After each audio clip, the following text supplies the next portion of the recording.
ఓం శాంతి. మురళి తారీఖు మే 29, 2026. సాకార్ బాప్దాదా గారి మధుర మహావాక్యాల సారాన్ని విందాం. బాబా చెప్తున్నారు, మధురమైన పిల్లలారా, ఈ పాత ప్రపంచంతో లేక దేహధారులతో ఎప్పుడూ మనస్సును జోడించరాదు. అలా జోడిస్తే భాగ్యం భగ్నమైపోతుంది.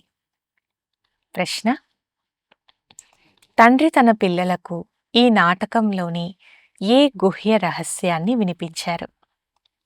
జవాబు: పిల్లలారా, ఈ నాటకం ఇప్పుడు సమాప్తమవ్వనున్నది కనుక ఆత్మలన్నీ ఇక్కడ హాజరవ్వాలి. ఇప్పుడు సర్వధర్మాల ఆత్మలందరూ ఇక్కడ హాజరవుతారు. ఎందుకంటే అందరి తండ్రి ఇక్కడే హాజరై ఉన్నారు. అందరూ తండ్రి ముందు నమస్కరించేందుకు రావాల్సిందే. సర్వధర్మాల ఆత్మలు మన్మనాభవ మంత్రాన్ని తీసుకొని వెళ్తారు. వారు మధ్యాజీభవ మంత్రాన్ని ధారణ చేసి చక్రవర్తులుగా అవ్వరు. పాట: మనస్సు ఆసరా తెగిపోరాదు. అచ్చా, ధారణ కొరకు ముఖ్య సారం. మొదటి పాయింట్: ఈ పాత ప్రపంచంలో ఉంటూ పురుషార్థం చేసి తప్పకుండా సర్వగుణ సంపన్నులుగా అవ్వాలి. ఈ పాత శరీరం మరియు పాత ప్రపంచంతో మనస్సును జోడించరాదు. అదృష్టవంతులుగా అవ్వాలి. రెండవది, ఆత్మాభిమానులుగా మరియు పరమాత్మాభిమానులుగా ఉండాలి. ఈ అంతిమ సమయంలో తండ్రి నుండి ఏదీ దాచరాదు. అవినాశీ సర్జన్ నుండి సలహా తీసుకుంటూ ఉండాలి. వరదానము: సాంగత్య దోషం నుండి దూరంగా ఉండి సదా తండ్రి సమీపత యొక్క భాగ్యాన్ని ప్రాప్తి చేసుకునే పాస్ విత్ ఆనర్ భవ.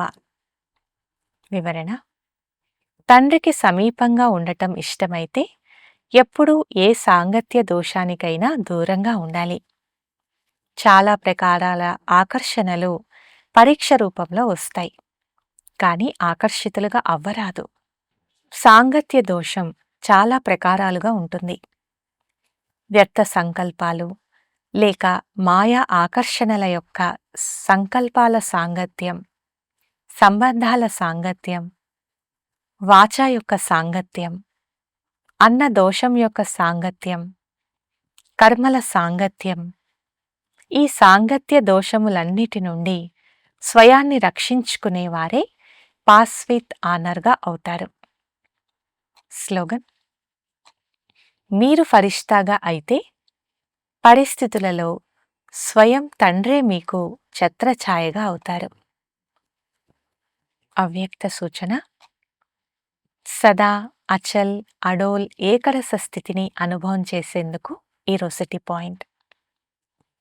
సదా ఏకరసంగా అచల్ అడోల్గా తయారయ్యే మరియు తయారు చేసే విశేషమైన శక్తి ఈ డ్రామా పాయింట్.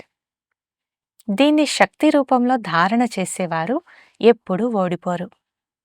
కానీ మొదట డ్రామా అనే బిందువు ఉంచి వ్యర్థ సంకల్పాలను శుద్ధ సంకల్పాలలోకి పరివర్తన చేయండి. తర్వాత మాయ ద్వారా వచ్చే అనేక రకాల విఘ్నాలను ఈశ్వరీయ లగ్నం యొక్క ఆధారంతో సమాప్తం చేయండి. అచ్చా, ఓం శాంతి.